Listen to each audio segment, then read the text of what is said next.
What's up, ladies and gentlemen, and welcome back to an all-new Let's Play Europa Universalis 4 with our Odyssean/Indian World Conquest. We just finished up a war with Maywar, and obviously we have taken quite a bit of provinces. Now we're kind of in a period of reconstruction and also creating a bunch of new cores, looking at a variety of different rebels that might be appearing sometime soon, especially the Haddadi separatists. That could potentially, we have a 70% chance of already towards declaring independence, but it looks like at this pace, the next revolt will be in 125 years. So obviously our armies are marching them on out of town, and we are quelling whatever rebels we can find. So ultimately, where we stand, we have a lot of money. We have so much money and so much coin. I would like to put it to good use. But even though we have a lot of money, we're not necessarily making all that much. So another thing I do want to point out is we have a lot of manpower. And unfortunately enough, we have a lot of very angry, countries that are a lot of neighboring angry countries. So I do want to point that out. I think our next priority, I was planning on unlocking trade ideas. And the entire idea behind that is if we were to unlock better trade policies, we would go ahead and be able to embrace the next global trade institution. Basically, not embracing it, but we want to be able to spawn that inside Odyssean. So the entire idea is if we can spawn an institution, our technology rate will be so much better than having global trade spawn somewhere over in Ming or having global trade spawn somewhere over inside Northern Europe. So I do want to point that out as well. And I guess where we stand, let's finally unpause this game. And for some reason, I don't know why, in the extended timeline mod, you can't exit out of the institution map mode. But we are going to go ahead. We're annexing Bamanis, which is obviously our vassal. They are the correct religion. It looks like Ming just declared me a rival. We are the correct religion, and we are eventually going to be embracing or annexing Mysore as well.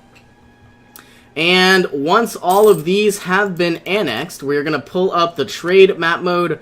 All of these regions are now going to be mine, and therefore inside the Joa trade node, we are going to be getting a lot more market share, and in Ceylon as well.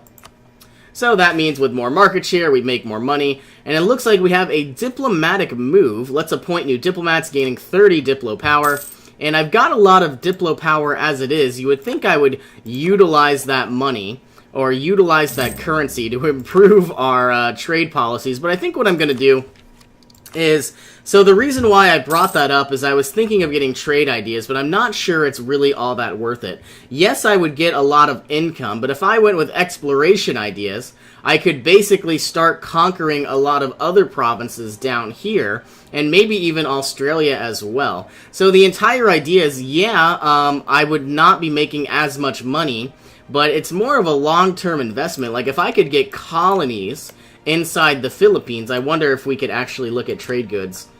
Unfortunately, we can't see what trade goods are being produced, but I'm willing to bet there are a lot of spices and a lot of sugar that can be transported on out and over to our empire. So that might be a viable plan, and unfortunately, we can't really do anything about that until we have roughly 1,088 administrative power. Okay, looks like we can purchase an additional ability inside the Age of Reformation. We already have Institution Spread, powerful trade ships, and we have unlocked a coastal barrage for better impact on siege. I think what we're going to do now is try to go ahead and unlock religious wars. I believe very soon that within the next 20 years, this age will be done with.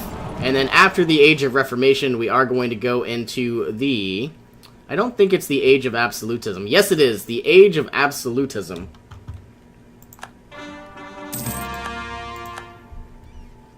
Alright, I've got a lot of coin. Can I spend this money as an investment to make more money? Yes, I can. But we would be spending 75 ducats and really gaining 0.02 per turn, so it's not really a good idea to build a workshop. What about any manufactories? Nothing I can do. What about any trade depots? Nothing really of great importance. Any barracks that I need to construct? See, it's kind of a diminishing rate of return, and it's not really worth our time. I don't think we've tried a constable yet, though better than a workshop, but still not much at all. So I think what I'm going to do is try to use all of this money, probably go to war with Wanpar in 1592, so we have 1 year. Can I declare war on them now? No, I cannot. And I probably am going to make Wanpar my vassal. I know they don't like me, but I'm hoping over time that Liberty Desire will diminish, and I can annex them too. And so the reason why I say that is I don't really want to waste any of my administrative power coring new provinces when I could just try to go ahead and make myself get another vassal or a client state. It would make things a heck of a lot easier. I could do the same thing with Dundar, though our truce doesn't end until 1598, and I believe Wanpar has a bunch of claims. No, they do not. I was hoping they had a bunch of claims against Kashmir, but I don't think that's possible. Can we declare war now? I don't think we can because we don't have any casus bellis. So what we're going to have to do is build up our spy network and continue to wait. Let's go ahead and send over some troops. Do they have any actual allies? Not really. They're guaranteeing the independence of Dundar, which doesn't matter to me. And unlike a lot of our other vassals, I don't really necessarily plan on forcing Wanpar to become Hindu, only because we're going to be running into the same problems as we ran into with Bamanis. They had a lot of aggressive expansion. We are finally dealing with this issue, but it's really just not worth it, because I would have Wanpar as a vassal for literally over 100 years, and I just don't think I really want to go into that anymore. Now, basically what I would probably do is if I ever did go to war with Kashmir, I probably will but give some provinces from Kashmir over to Wanpar. I guess our truce has ended. We don't have our claim yet, and it looks like they've joined into on a coalition against us, which does not make me happy. Janissary decadence inside the Ottomans, so I believe they're going to have some really powerful militaries for the next 100 years. And they're growing, they seem to be continuing to just keep on growing up into Central Europe, and obviously they are continuing to take over more and more of the Mamlukian territory. A lot of countries joining in on the coalition against me, so we might have to start going and finding other routes elsewhere. It is going to take quite some time to do that, though. I would like to... I wonder if I could defeat all of these people. I probably could, but is it worth my time? I could easily defeat Kashmir, Sindh. I have a heck of a lot of troops. I think I'm going to try it. If more people join in on the coalition, I might think twice. All we got to do is wait for 20 spy network. Bengal entered into a coalition against us. I'm curious to see if Ming would join in. I really hope not. I see that Bengal can bring in allies. Will not be able to call in their own allies. I still don't know if it's worth me trying to defeat all of these people. When if I just built more units, they would probably just leave me alone. Still waiting to unlock modern theocracy, and eventually, I think our number one priority is obviously to unlock bigger and better exploration ideas. And then imagine if I had 2 different colonists. I mean, man, I could start working on all of these areas, like the Andamans, this place as well, and then eventually I could start attacking some of these smaller countries that don't necessarily matter all too much. I could probably take out the Mahajapit, you know, in probably one war. They do have a lot of territories, probably a lot of development as well, and I don't know if I could do that in one war. But it certainly could try. Pasai seems to have a lot of troops as well. But I mean, imagine me finally getting all of this trade income and just pushing it on forward. And I think what I'm going to do is, once I unlock exploration ideas, I will probably get trade ideas 5th. Because I'm really going to start needing a lot of additional merchants to really funnel all of that trade goods and all of that additional production up to our empire. France has declared war on Austria. I believe France... Oh, Spain. Never mind, I thought that was Spain. I saw the Scotland's yellow. Surprisingly enough, England is losing this war. And Scotland might become the first United Kingdom that I've seen, you know, in quite a very long time. It's going to be very funny if they actually owned all of these islands. And obviously, France is growing very powerful. I wish I had some vision of the Americas, but it looks like Portugal has taken over a lot of Africa. And obviously Cuba here, not the Cuba in the U.S., but Cuba is obviously doing quite well as well. Alright, looks like there is a brand new province called Tangu. Still a tributary state of Ming. I don't really want to get involved in those affairs. Alright, also let's go ahead and fabricate our claims. I get that they are in a military coalition against me, so I do want to be cognizant of that. Let's go after Doab. Central Doab. And might as well just wait. We have a lot of coin. I don't think I'm really going to back off anytime soon, unless we gained a new vassal or something like that. But really, the only other country that could join in on a coalition against me would be Yarkand. I don't think Persia would ever join in against me. If we keep improving relations, we might even get ourselves an alliance. I think we're actually going to do that now. And the entire goal is, I believe Persia is going to go to war with the Ottomans, and I gladly will help them out. Let's go ahead and secure ourselves a royal marriage. A horrible, horrible wife, 044. Very, you know, not skilled. Nobles demand increased pensions. Ooh. We can get more loyalty for a lot less money, or we could lose a stability. So let's accept their demands. I don't want to lose any type of stability.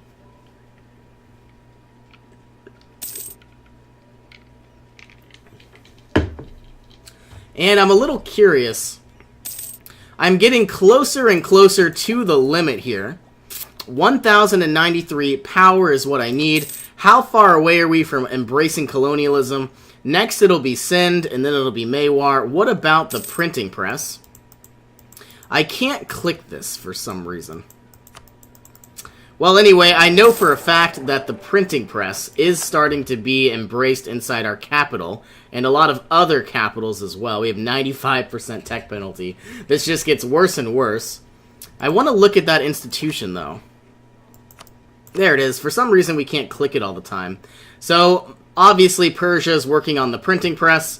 They're probably going to embrace it, and I believe we're going to spawn global trade inside. We have 31.3 ducats inside this trade node. Beijing has 31.2. We definitely need to improve our manufactories if we really want to win this. Looking at Constantinople has 33.6. I need to do everything in my power to try to focus a lot of this trade on over to Joa. And I don't really know the best way to do that other than getting trade ideas. I mean, I could go ahead and do some embargoes, create some bigger fleets. I don't know if it's really worth it. I don't even know if making a bigger fleet is the idea. In fact, I think what we need to do, we have the most trade power by far. I could move these 27 ships on over to Bengal and maybe even funnel over some more trade. I mean, it's not like the trade is going any other direction from Ceylon either. So I think what I'm going to do, I'm going to take these ships, cancel your mission, protect trade inside Bengal. They would make a lot more money, supposedly. I don't think that's really accurate, though. And so what I'm hoping is maybe we can make this number go from... Oh. Well, No, that shouldn't matter. Yeah, now it's 32.5 again. I'm still a little confused as to why that went down to 28. But we now have 52 ships inside Bengal. 32.4 is obviously more than Beijing. Obviously not more than Constantinople. That does make me incredibly nervous. But all we got to do is have the most amount of trade power inside the highest provincial trade power node. And the way to do that is obviously to have... Well, basically, I want this to be the wealthiest province, and I don't know how to do that other than getting trade ideas. Which seems like the most viable. But once I have money, like, what do I do with it? That's my issue. And I could go with expansionism ideas, and then I would get the best of both worlds. I would get myself a merchant, I would get myself a colonist, though it would definitely take quite some time.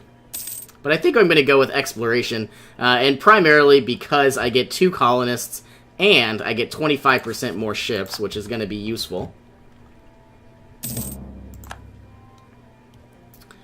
Alright, we need about 150 more administrative power. Can I get any of that from the clergy? No, I cannot. Not until 1597. April of 1597, so about a year and a half from now. Growing popularity of tobacco. If I don't get global trade, I'm going to be very, very upset. And I feel like I can get it. Our agent was discovered in Wanpar. Can we fabricate another claim? Yes, we can. Let's go with Lucknow. And recall you. So, where I stand right now, I have so much coin that I can't really spend it on anything. And I feel like the colonist or the exploration idea would be one of our biggest benefits. But I want global trade to spawn inside India rather than the Ottoman Empire. So that is going to be another big issue that I'm going to need to deal with. And right now, this trade map has 31.7 trade goods. And you know what I could do is I could build a bigger fleet. Maybe 25 more light ships. These are not light ships. Maybe even 30. 540 coins. In fact, let's go ahead and build 50. I'm just going to call them ships. 900 coin. We're probably going to lose... Do we not have enough sailors? We have 500 sailors. Wow. The one time I was going to do something super exciting, we don't have enough sailors. Friends in need. Once again, we could give Persia a helping hand, or we could break some of our promises. I believe I do want to go ahead and give Persia 5,000 manpower. And the idea is I would like to have Persia to be one of my biggest allies, primarily because I want to ultimately stop the Ottomans from expanding, but also it is nice to finally have a friend. Alright, very soon we are going to go ahead and unlock, with a 96% institution tech penalty, modern theocracy, and from there I believe I am going to start working on exploration ideas. We almost have full diplomatic power, and I am absolutely ready to begin embracing. Like, I have so much money, I want to embrace all of these institutions, but because they spawned so far away, I don't think India is really in that great of a place. Obviously, same thing with global trade, printing press, and then onto global trade. We have now integrated Bamanis. I am very happy to see that. I don't think we need these 9,000 troops, so we probably will just disband them altogether. And now that Bamanis is actually no more, we probably no longer need a lot of these castles that are defending all of India. We're probably at most going to save around 2 or 3 additional ducats. I think what I'm going to do is leave this one in Mandala, at least for now, but as we continue to keep growing our empire, I'll obviously disband quite a few of those. When I get more sailors, I plan on building a lot more troops, a lot more, boats to control more of our trade. We now should have, we're very close to having our modern theocracy idea group here. And I feel like all 2,000 of this Diplo power is going to continually go into our colonists. Our exploration group.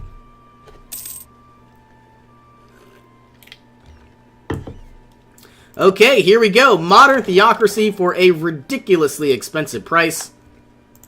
Let's go ahead, start working on exploration ideas. We've unlocked 1 colonist. We have a lot of corruption for some reason. And our number one priority, I suppose, is to have a native repression policy. Yes, there are going to be some angry settlers. Basically, we could have a native coexistence policy and not have any uprisings. We could have a native trading policy, which is basically native uprising chance and native assimilation plus 50%. So we have a smaller chance of getting uprisings. And then we have the native repression policy, which basically means a lot more settler increase, but obviously the chance for uprising is a lot more. Okay, so now that we've gained our very first colonist, let's go ahead and unlock the idea of, the ability to explore. Let's go ahead and unlock better colonial range. Let's go ahead and unlock global settler chance. And we don't have enough for global terrorists, but I wish I would have had another colonist, but we still don't have that ability. So I guess our number one priority, if we can sail all the way down here, I will eventually make this into a colony. And in fact, right when you land, I might even sail to a bunch of other places too. Maybe inside Africa, I don't know just yet. Now, obviously, this is going to be expensive to have a bunch of different colonies being built right now with not enough colonists, but I'm glad to pay that amount of money. Alright, you have officially landed. I am happy about that. I'm going to now recall you, send you down to Diego Garcia, and for some reason my screen keeps continuing to move. My mouse keeps going off screen and onto another monitor and locking. Okay, we now have a lot of Diplo power. Let's go ahead and unlock Viceroys. When we have enough, diplomatic power again, we will finally get our second colonist, making everything a heck of a lot cheaper. Alright, colonist about to land inside Diego Garcia. And let's go ahead and recall you and have you be sent all the way down here to the Andamans. Okay, so now what I want to do is send 12,000 troops all the way down to Diego Garcia. Now, I don't know, there's no natives here to actually uprise, so that's not a big deal at all. So what we're going to do is send you over to here, assuming that there are natives. There are 500 natives, so I think 12,000 will be able to annihilate anything they throw at us. Maywar entering into a coalition against us. And it looks like we have border friction with Bengal once again. Dundar entering into a coalition. A lot of angry people, but I have so much money that it doesn't really matter. Looks like we had a native uprising already inside the Andamans. That does not matter to me at all. I'm really happy that we have the plus 20 trading policy, because we're basically getting 20 more people every single year. How much money are all of these colonies costing us? 16 ducats a month. That is crazy. Let's start working on removing this corruption, though. It's going to cost us a lot of money, but I'm fine with that. And we're basically setting up 3 colonies as we speak. We probably will destroy Majapahit. Maybe not destroy them, maybe make them into a vassal. But it would be cool to really start actually putting out some, some production from these islands here. Native exploitation, we could attempt to assuage their pain. Yeah, sure, I'm fine with that. Spending more money to obviously have better colonies. And I hate to do this, but I guess I'm going to have to go ahead and end this episode here. Thank you all so much for joining me. Hope you all have an awesome day. I will see you in our next adventure.